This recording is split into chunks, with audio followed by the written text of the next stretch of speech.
നമസ്കാരം, എന്റെ പേര് Smitha Haridas. Higher secondary school അധ്യാപികയാണ്.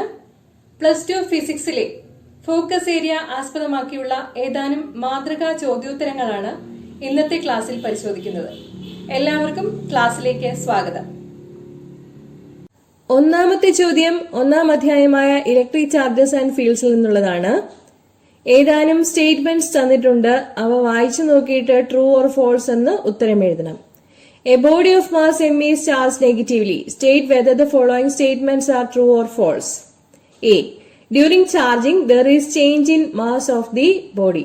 ഒരു വസ്തുവിനെ ചാർജ് ചെയ്യുമ്പോൾ അതിന്റെ മാസിന് വ്യത്യാസം വരുന്നു എന്നാണ് പറഞ്ഞിരിക്കുന്നത്. അത് ശരിയാണോ തെറ്റാണോ? ചാർജിംഗ് നടക്കുമ്പോൾ ഇലക്ട്രോണുകളാണ് കൈമാറ്റം ചെയ്യപ്പെടുന്നത്. ഓക്കെ, ഇലക്ട്രോണുകൾക്ക് മാസ് ഉണ്ട്. അതുകൊണ്ട് തന്നെ ചാർജിംഗ് നടക്കുമ്പോൾ മാസ് വ്യത്യാസപ്പെടുന്നുണ്ട്. ഓക്കെ, ഇലക്ട്രോണിന്റെ മാസ് എന്നാൽ 9.1 × 10⁻³ കിലോഗ്രാം ആണ്. വളരെ ചെറുതാണ്. പക്ഷേ ഇലക്ട്രോണുകൾ കൈമാറ്റം ചെയ്യപ്പെടുന്നത് കൊണ്ട്, ലഭിക്കുകയോ നഷ്ടപ്പെടുകയോ ചെയ്യുന്നത് കൊണ്ട് തീർച്ചയായും ചാർജിംഗ് നടക്കുമ്പോൾ വസ്തുവിന്റെ മാസിൽ ചെറിയ വ്യത്യാസം വരുന്നുണ്ട്. So the statement is true. B. The body can be charge to 2.5 E where E is the charge of an electron. Quantisation of ചാർജിന്റെ ആപ്ലിക്കേഷൻ ആയിട്ട് ഈ ചോദ്യത്തെ പരിഗണിക്കാവുന്നതാണ്.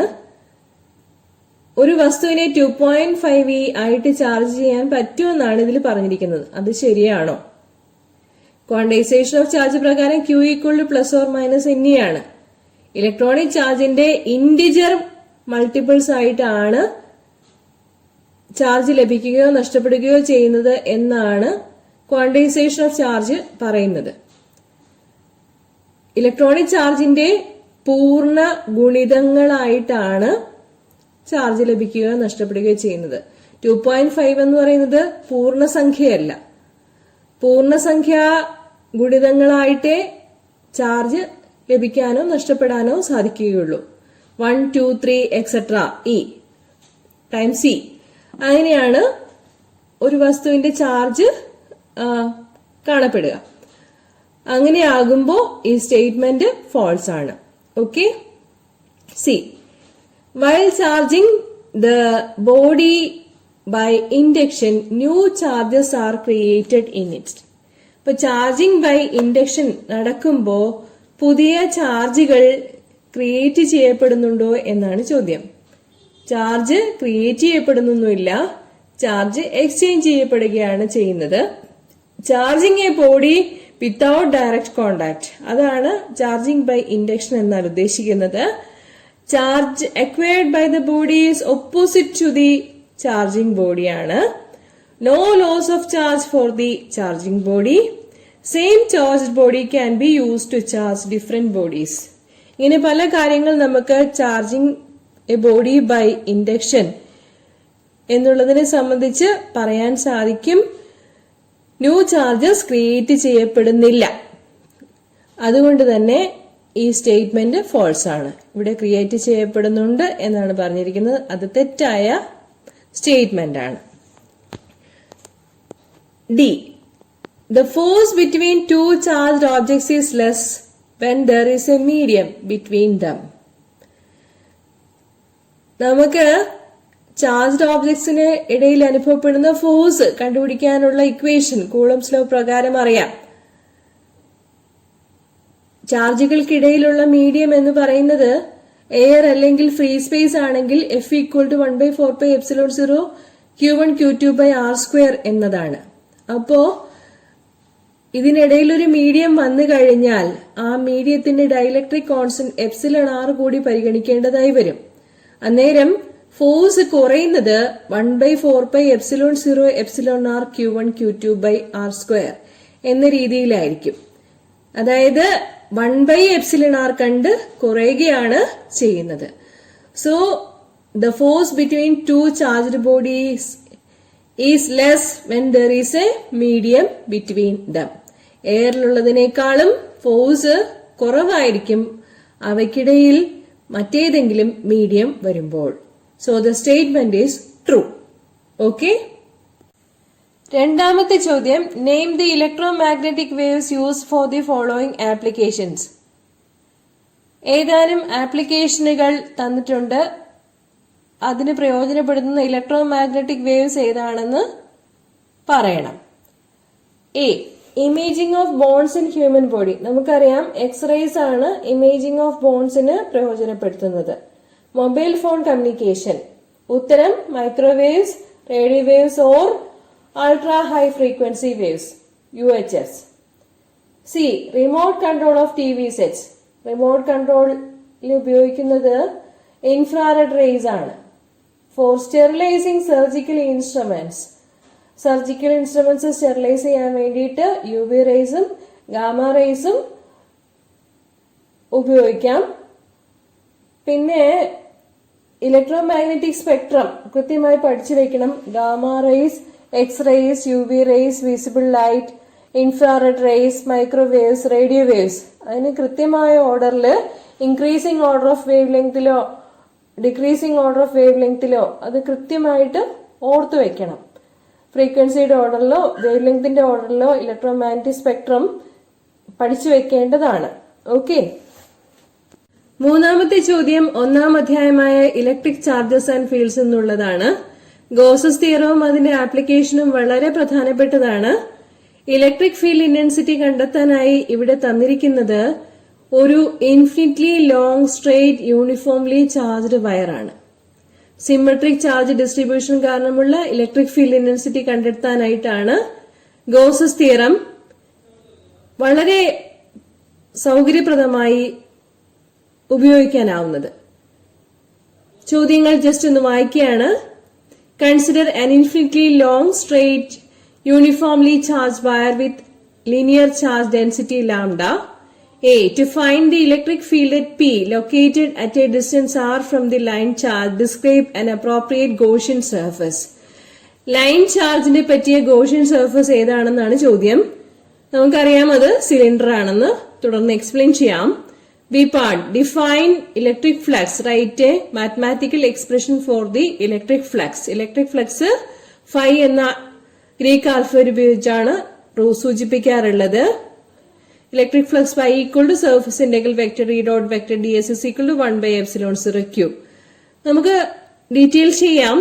C part, find the electric flux through the Gaussian surface for the above mention wire. അതായത് infinitely long straight uniformly charged wire കാരണമുള്ള electric flux എങ്ങനെ കണ്ടെത്താമെന്നുള്ളതാണ് ചോദിച്ചിരിക്കുന്നത്. D part, what is the net charge enclosed by the Gaussian surface. അത് Gauss's തിയറത്തിന്റെ RHS ആണ്, 1/ε0 q. ആ q എത്രയാണെന്നാണ് ചോദ്യം.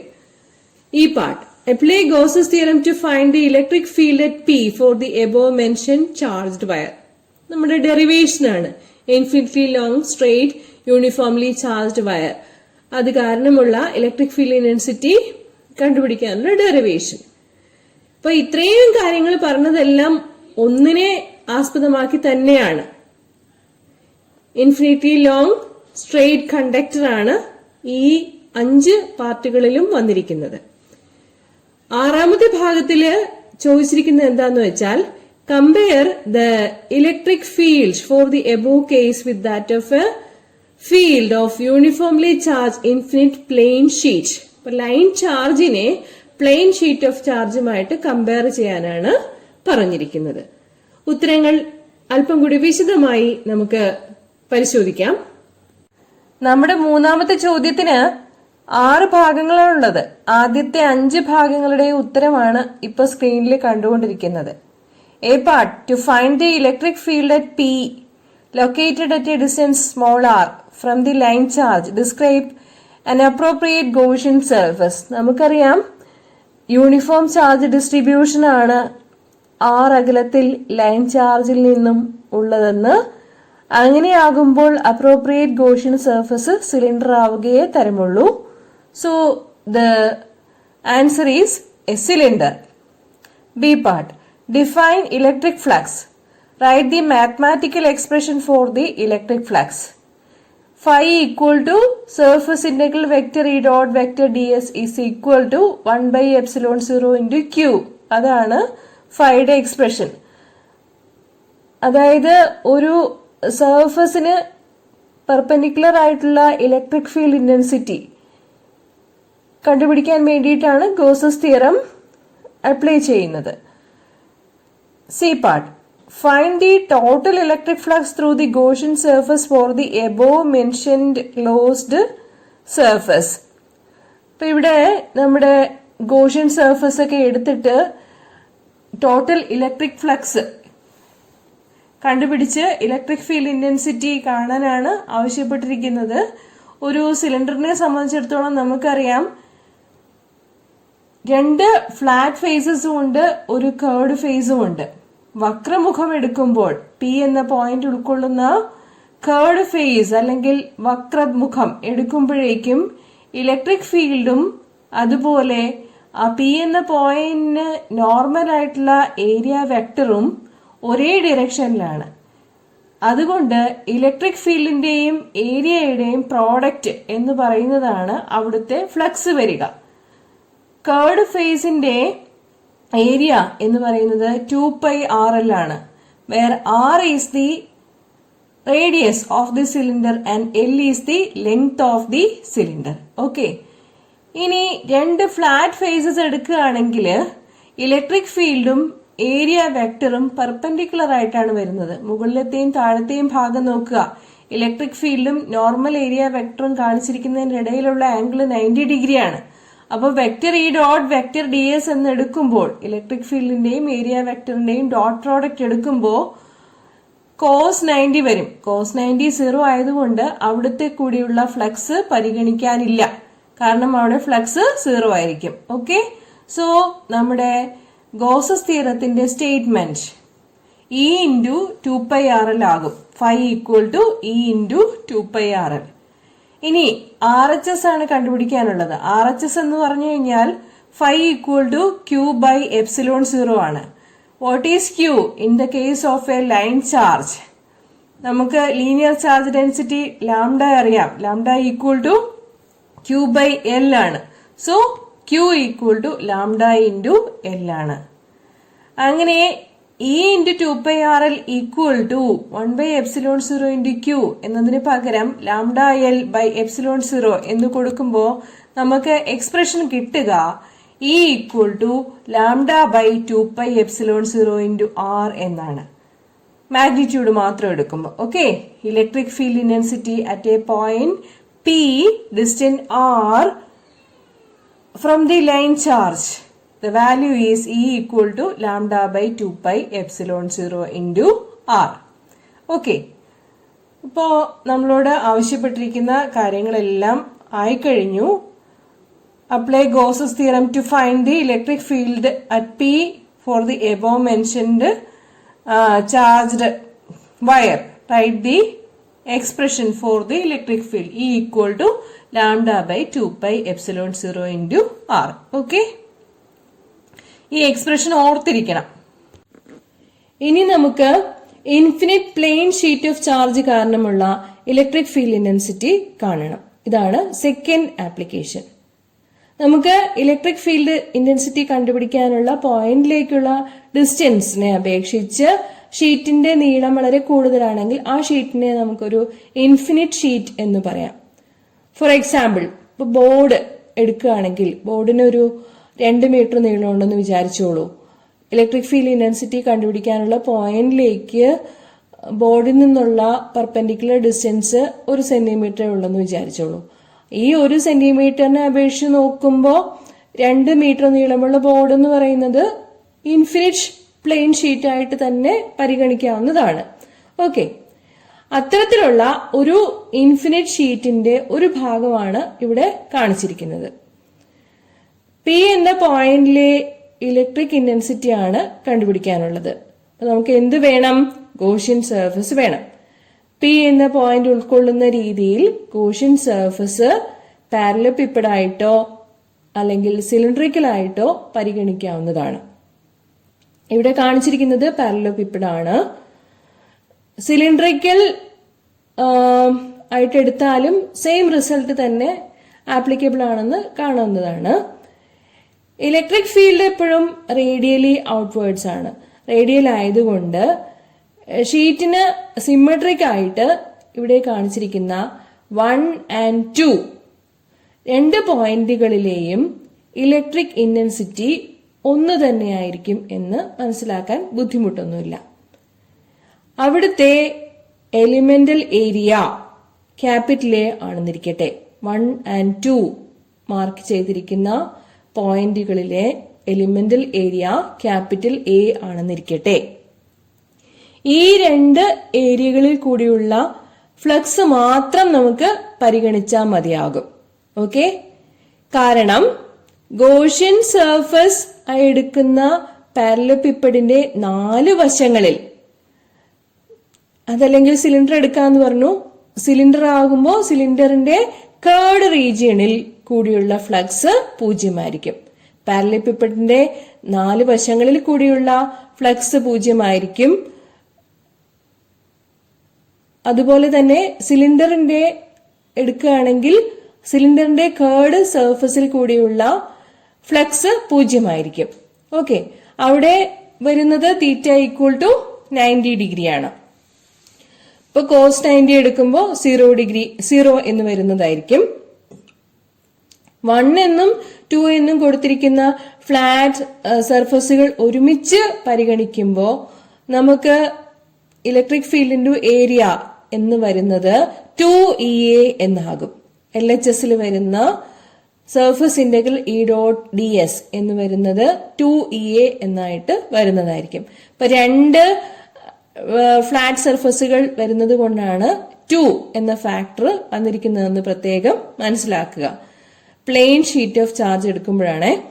അതായത് electric field into area of the Gaussian surface plane sheet of ചാർജിന് എന്തായിരിക്കും? അതാണ് 2EA. ക്ലിയർ?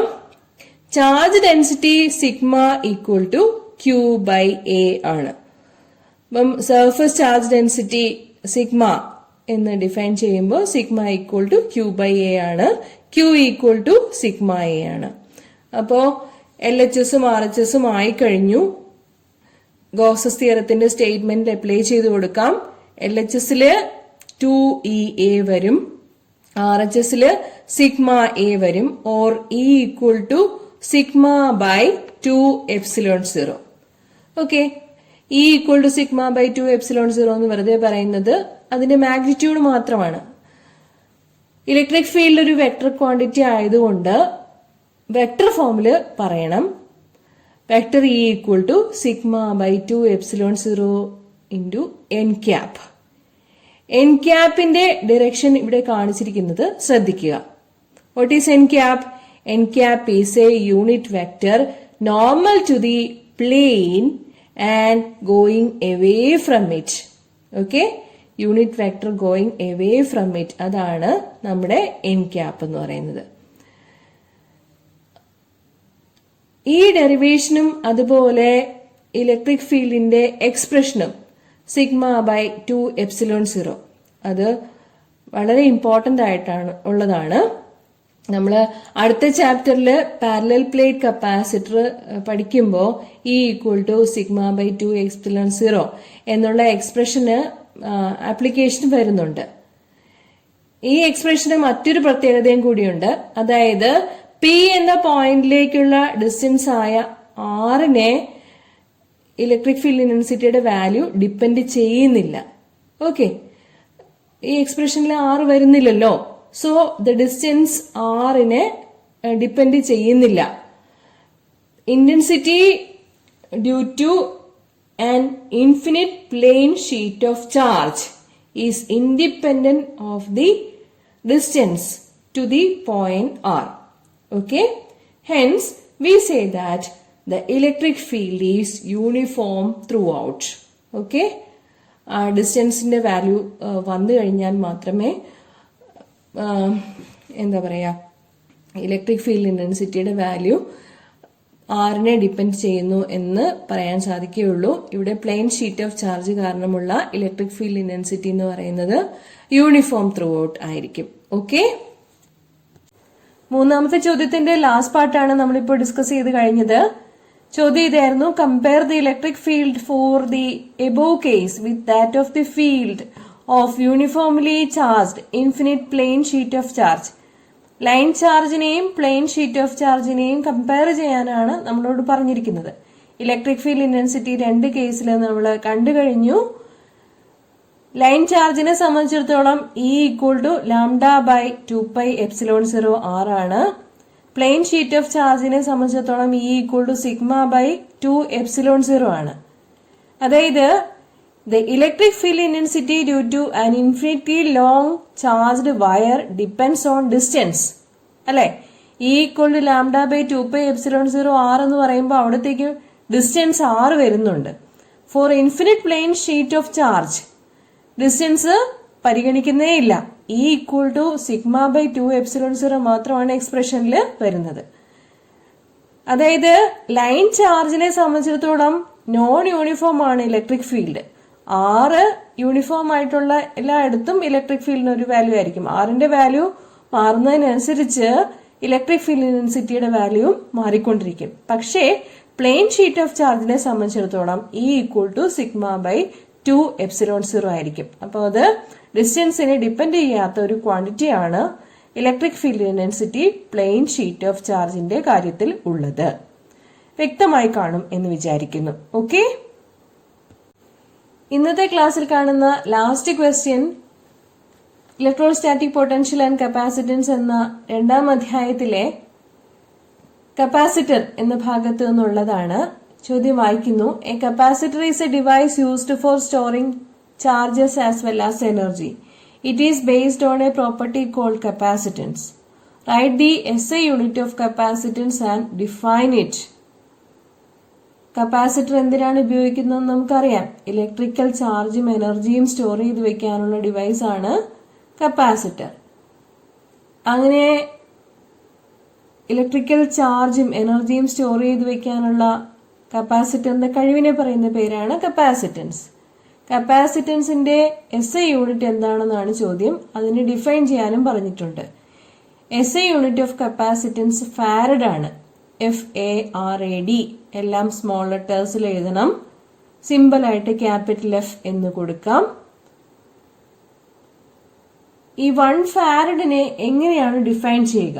C = Q/V എന്ന ഇക്വേഷനിൽ നിന്ന് നമുക്ക് ഡിഫൈൻ ചെയ്യാൻ പറ്റും. കപ്പാസിറ്റൻസ് 1 ഫാരഡ് ആവുന്നത് എപ്പോഴാണ്?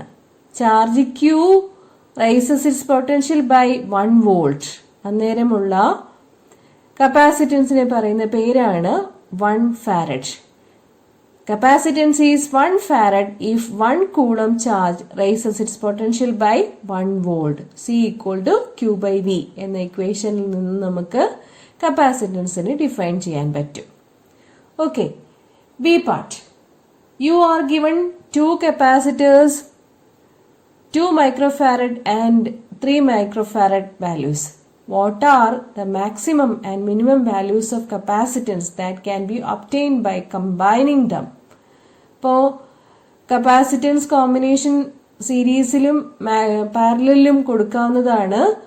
മാക്സിമം ആകുന്നത് പാരലൽ കോമ്പിനേഷനിലാണ്. പാരലൽ കോമ്പിനേഷനിൽ 2 കപ്പാസിറ്റേഴ്സ് ഉണ്ടെങ്കിൽ C1 + C2 ആയിരിക്കും അവയുടെ ഇഫക്റ്റീവ് പാരലൽ കപ്പാസിറ്റൻസ് എന്ന് പറയുക. 2 മൈക്രോഫാരഡും 5 മൈക്രോഫാരഡും ആയിരിക്കുമ്പോൾ ഇഫക്റ്റീവ് പാരലൽ കപ്പാസിറ്റൻസ് എന്ന് പറയുന്നത് 5 മൈക്രോഫാരഡ് ആയിരിക്കും. പിന്നെ മിനിമം വാല്യൂ വരുന്നത് കപ്പാസിറ്റേഴ്സ് സീരീസിൽ കണക്ട് ചെയ്യുമ്പോഴാണ്. C മിനിമം കണ്ടുപിടിക്കാനുള്ള equation C1 C2 / C1 + C2 ആണ്. അല്ലെങ്കിൽ 1/C = 1/C1 + 1/C2 എടുത്തിട്ട് അതിൽ നിന്നും സിയുടെ വാല്യൂ കണ്ടുപിടിക്കാം. അങ്ങനെ C1 C2 / C1 + C2 equation substitute ചെയ്ത് കൊടുക്കുമ്പോൾ നമുക്ക് കിട്ടുന്നത് 1.2 മൈക്രോഫാരഡ് എന്നാണ്. Okay, next C part. Obtain an expression for the electrostatic energy stored in a capacitor. ഇത് വളരെ പ്രധാനപ്പെട്ടതാണ്. Energy stored in a capacitor എന്ന് പറഞ്ഞാൽ എന്താണ്? It is the work done in charging it. കപ്പാസിറ്ററിനെ ചാർജ് ചെയ്യിക്കാനുള്ള വർക്ക് ഡൺ എത്രയാണോ അതാണ് ആ കപ്പാസിറ്ററിൽ സ്റ്റോർ ചെയ്ത് വെച്ചിരിക്കുന്ന എനർജി എന്നത്. നമുക്കൊരു സി കപ്പാസിറ്റൻസ് ഉള്ള കപ്പാസിറ്റർ ഉണ്ടെന്ന് വിചാരിക്കുക.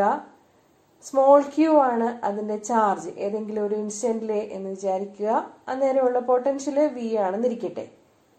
അപ്പൊ നമുക്ക് ഒരു ചാർജ് ഡി ക്യൂ, ഒരു എലിമെന്റൽ ചാർജ് ഡി ക്യൂ കപ്പാസിറ്ററിന് കൊടുക്കുകയാണെങ്കിൽ അതിനു വേണ്ടി വരുന്ന energy D W equal to V D Q എന്നാണ് എടുക്കുന്നത്. Elemental energy D W equal to V D Q എന്നാണ് എടുക്കുന്നത്.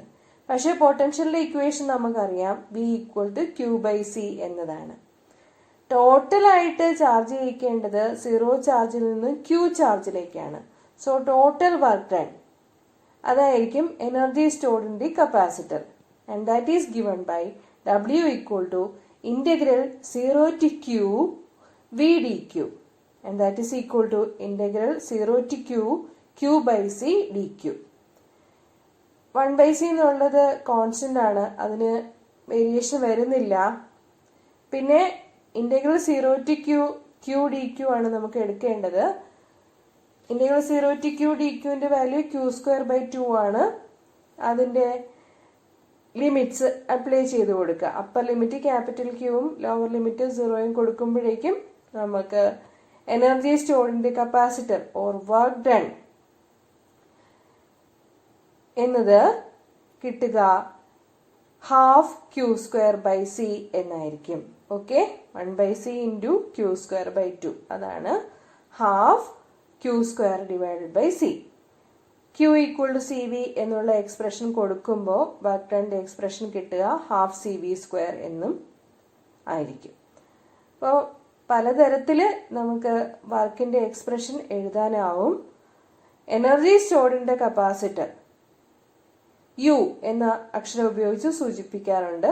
ജനറൽ ആയിട്ട് U equal to half CV² എന്ന് പറയാവുന്നതാണ്. ഇന്ന് ഡിസ്കസ് ചെയ്ത ക്വസ്റ്റ്യൻസ് എല്ലാം മനസ്സിലായിട്ടുണ്ടാവും എന്ന് വിചാരിക്കുന്നു. അടുത്ത ക്ലാസ്സിൽ നമുക്ക് വീണ്ടും കാണാം. നന്ദി, നമസ്കാരം.